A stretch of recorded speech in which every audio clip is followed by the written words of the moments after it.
Good morning and welcome to Tactics Board. Today we're previewing Norwich City's trip to Preston North End tomorrow, and we're also going to take a look at how Gegenpressing plays a part in David Wagner's tactical system and how Norwich City may be able to use that.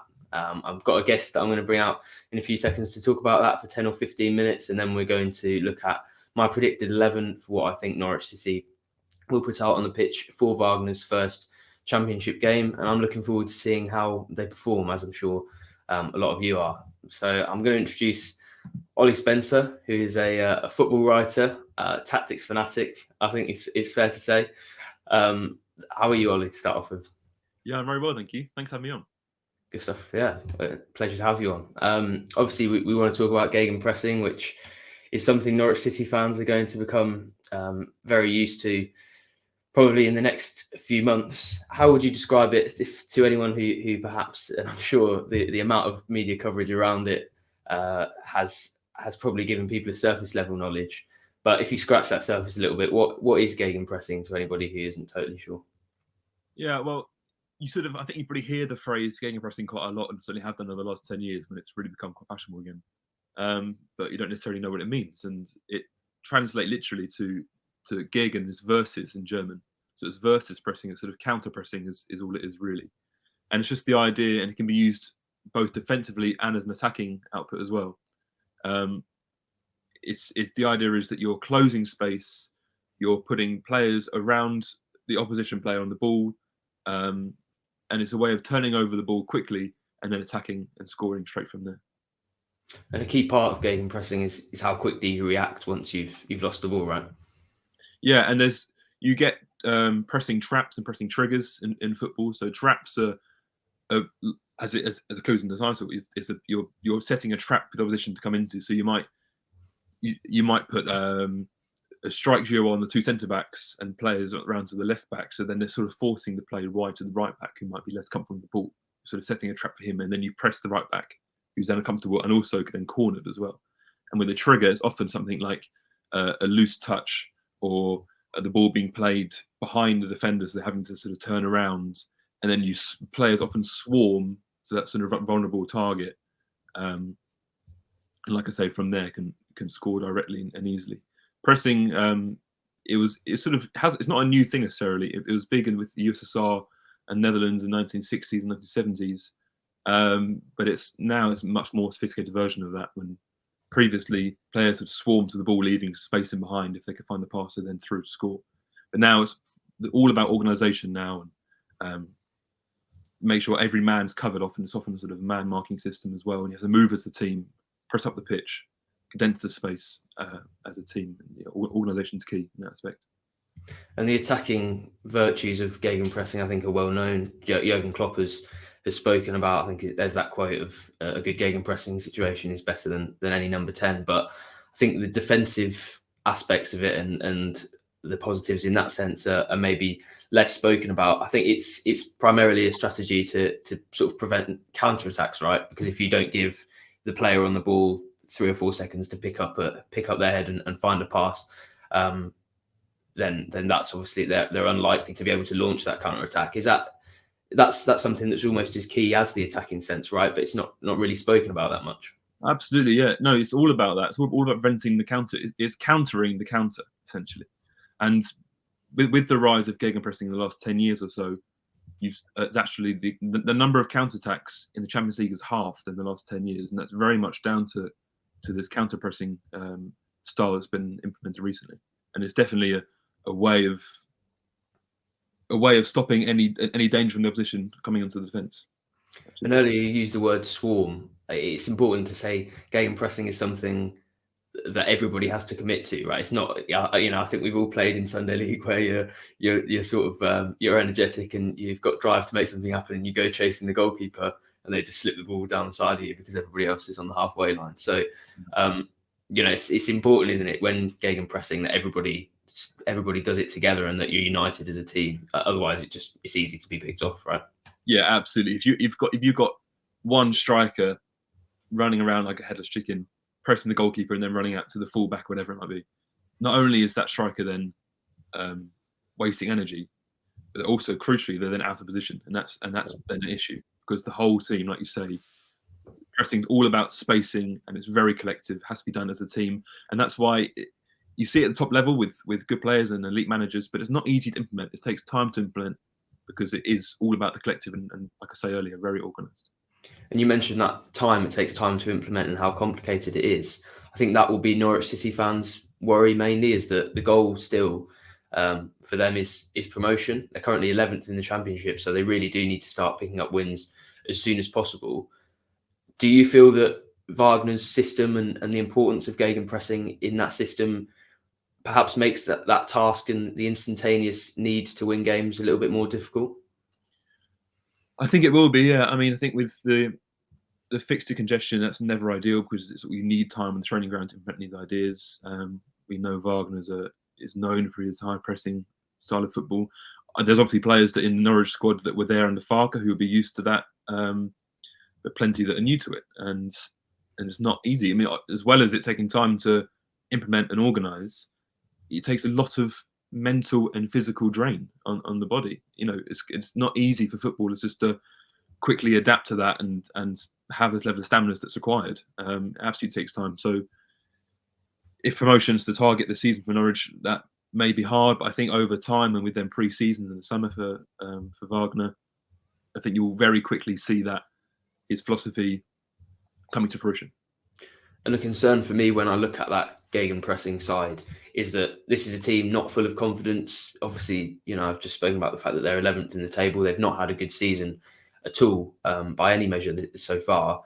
So when you're deploying a system that everybody needs to buy into to such a serious extent, you know, it's very risk and reward. And you look at Wagner's Huddersfield team, and when they got it right, it was brilliant. But when they got it wrong, and they had off days, they were getting thrashed quite regularly. And this is a team that you know ended up being promoted. So for a team who is lacking confidence, is it a little bit of a worry having to put them out on the pitch and say totally trust in this very attacking, very risky system? I see where you're coming from, but I do think that the new manager bound to get spoken a lot, and I think actually in this case that will play quite a large part. You know, Wagner coming in is going to give a real boost to the whole squad.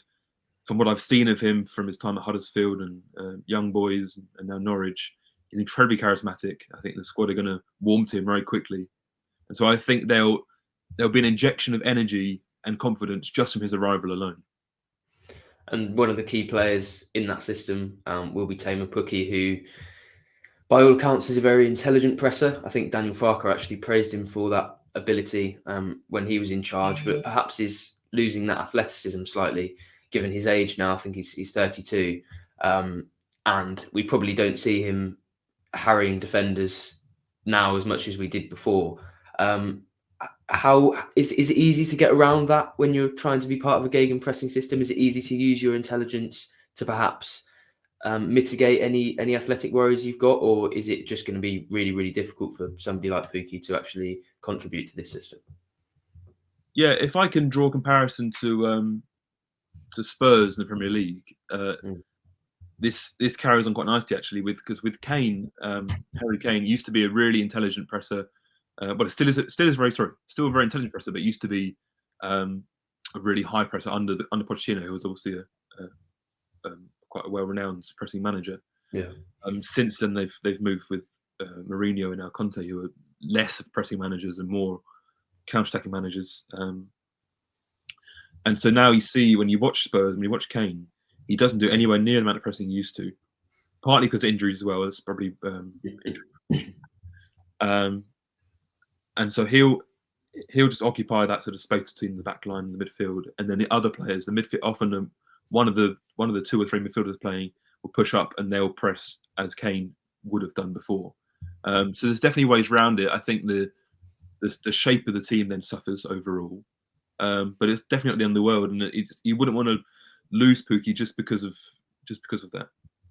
And somebody who maybe will benefit from the gegenpressing is Josh Sargent, who I'm sure you saw in sort of fits and starts during the World Cup. He's perhaps a slightly more athletic profile, and him and the likes of Adam Eder, who's also perhaps a more physical, more athletic striker probably will thrive in this system. Is that safe to say? Yeah, absolutely. I mean, it's no surprise that younger legs means that you can run for longer. I mean, higher levels of stamina and energy, and so players like that are gonna fit the system well. Absolutely. Right, thanks very much for your time, Ollie. Really appreciate you bringing up Norwich City legend Harry Kane as well. I'm sure Of course, yeah. our support base will appreciate that. But yeah, thanks for your time. Thank you very much. Right then, so I think that was useful insight from Ollie in terms of what gegenpressing looks like and might look like under David Wagner at Norwich City. Now we're going to get stuck into a starting 11 prediction for the Preston game. And for part 2 of Tactics Board, we're going to look at my predicted 11 for Norwich City's trip to Preston. So in goal, I've got Angus Gunn, Max Aarons at right back, Andron Bamadele and Grant Hanley at centre back, Dimitris Yunidis at left back, Gabriel Sara and Kenny McLean in a 2 behind Kieran Dowell, Tamer Pukki and Ono Hernandez as a 3 with Adam Ida on his own up front. Now, the first thing to address is that I think that duo, Pukki and Ida, may not necessarily end up being a sort of 1 and a 1. David Wagner spoke in his press conference this morning about how he sees 2 of his 3 of Pukki, Ida and Sargent playing as a sort of front 2. So I think that will be fluid, and I'm not necessarily saying Tamer Pukki is going to play as your traditional number 10, but I also think that positionally with the way that they like to attack and the way they probably like to play through the thirds, you're going to always have one of those strikers when Norwich are in sustained possession, sort of dropping out to the edge of the box to try and create that length with the other. And I think Tamer Pukki is probably the more natural of the 2 in terms of doing that. Adam Ida's hold-up play is better, obviously, in his physicality, but Tamer Pukki with the technical ability and the creativity, I think, has that advantage over Ida. So I see him probably starting behind Ida. I think the other contentious decisions are Ono Hernandez and Kieran Dowell, who, and I wrote about this in an article a couple of days ago, I think aren't really the sort of options Norwich really want, especially under David Wagner, for whom pressing is a key principle, and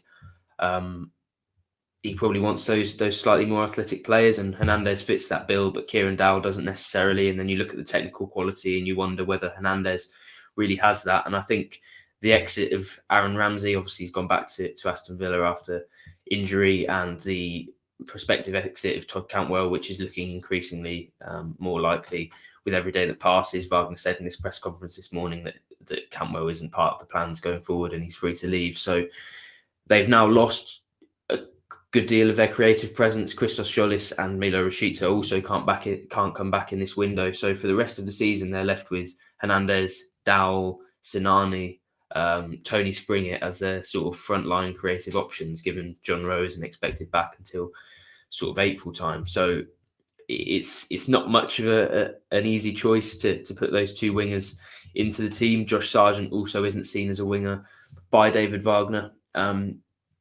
But I also don't see Sargent starting the game because I think Ida and Pukki were both actually quite impressive. Despite Norwich not scoring against Blackburn, I thought Adam Ida was one of the better players in that Norwich side, and his pressing, importantly, was really intelligent. And obviously we've just spoken with Ollie about how big a part that plays in David Wagner's system. And when Ida shows the sort of intelligence that he did against Blackburn, I think he's likely to be in the team. Ollie spoke about the traps that you set when pressing, and Ida was actually really good at that. The angle of his pressing was really good at blocking the passes that he didn't want the defender to make, and he often forced the ball into the left back spot against Blackburn, where Norwich obviously felt they could go and press and could be aggressive, and against that touchline is where a lot of that pressing happens, because obviously when you're a centre back, you've got both ways to choose from. You've got more pitch, more angles. So if you can force the ball to the fullback, who's not only playing against opposition who are ready to press that area, but also with the line by the side of them. I know that's very, very simple when you break it down, but that is what teams often prefer to do. And Adam Ida really facilitated that against Blackburn. So I see him playing a big part under Wagner if he can stay fit. And I think Wagner will have noted that ability in the Blackburn game. And I foresee him starting against Preston, despite the fact that Wagner is a big Sargent fan, and obviously Sargent's goal scoring record this season speaks for itself, I do see that as the front two, and as I mentioned, with Hernandez and Dowell, it's more of a case of not having too many other options. I don't think Danel Sinani has been particularly good on or off the ball since a good start, a good sort of first 7 or 8 games of the season. He's really gone off the boil and not contributed much. And then you've got Tony Springett, who's lively, but doesn't perhaps have that experience that you want at championship level, especially not compared to the likes of Ernal Hernandez and Kieran Dowell, who have obviously won championship promotion previously. A centre-back, I do wonder if Wagner would like to change things when he has the option. He spoke about how Ben Gibson isn't going to be available for this weekend, so he doesn't really have a choice for the Preston game, but it'll be interesting to observe what he does for the Coventry game that follows it, because I think Ben Gibson's incisive passing really will help the build-up that Wagner prefers, which is a slightly quicker build-up, not a sort of Daniel Farker-esque slow passing and prioritising possession. He does like to play out from the back, and he does like to look for a man, but that doesn't necessarily have to be the first short pass. So I think Ben Gibson can play a big part in that. He's Norwich's best passer out of the defence, no question there. And he's really good at finding the balls into that sort of number 10 position, which I think Norwich have struggled with. They really do need to get better at getting into that position, but quickly, so that teams can't get totally organised. They've struggled up against very organised defences. I think Gibson could contribute that. But obviously, as I said, Gibson ruled out for this one, so it has to be Grant Hanley and Omar Bamadeli, and that's a little bit of a worry. But I'm looking forward to seeing how Norwich try and adapt things. Other team news that's important: Sam Byram injured, so it'll almost certainly be Max Aarons at right back. Wagner sort of left the door open to a Ballymumba recall, and that's no surprise to me, given how attacking he likes his fullbacks to be, and the issues with Mumba's game have tended to come from the defensive side. So if Mumba can contribute to the attacking side a significant amount, I think he can play a big part under Wagner in the future. But for now, obviously, Max Aarons will start that game, and I thought Dimitris Yannoulis had one of his better games probably since promotion to the Premier League, really, in that Blackburn game. So you certainly see him thriving. And then ahead of him, he's praised Kenny McLean this morning. I thought Gabriel Sara was one of Norwich's better players. So yeah, that's how I see the team going. It's quite a tough prediction to make, because obviously it's Wagner's first championship game, and all he has to go off from his own experience is training and an FA Cup game where perhaps he rotated a little bit, not only in the starting 11, but throughout the game with his substitutions. And hopefully he's learned enough that Norwich City can come away from Deepdale with a good result. But it certainly makes it more difficult for me on tactics board. But yeah, looking forward to seeing how Norwich set up tactically and how they perform against Preston. And thank you once again for joining me on tactics board. If you want more of this sort of in-depth analysis and insight, the perfect place to go is the Pink and Plus app. Free trial for 30 days and then $1.99 per month after that. So, if I can say so myself, a pretty good deal. And just getting stuck into that and keep your eyes locked on Pink and channels over the next few days. Obviously, around the match cycle, we've got all sorts of stuff. The Pink and preview show, our team news video tomorrow, where Paddy and Connor will react to that. And all sorts of stuff in written, video, and audio form. So keep it locked to Pink and channels. Thank you once again for joining me on Tactics Board, and I'll see you soon.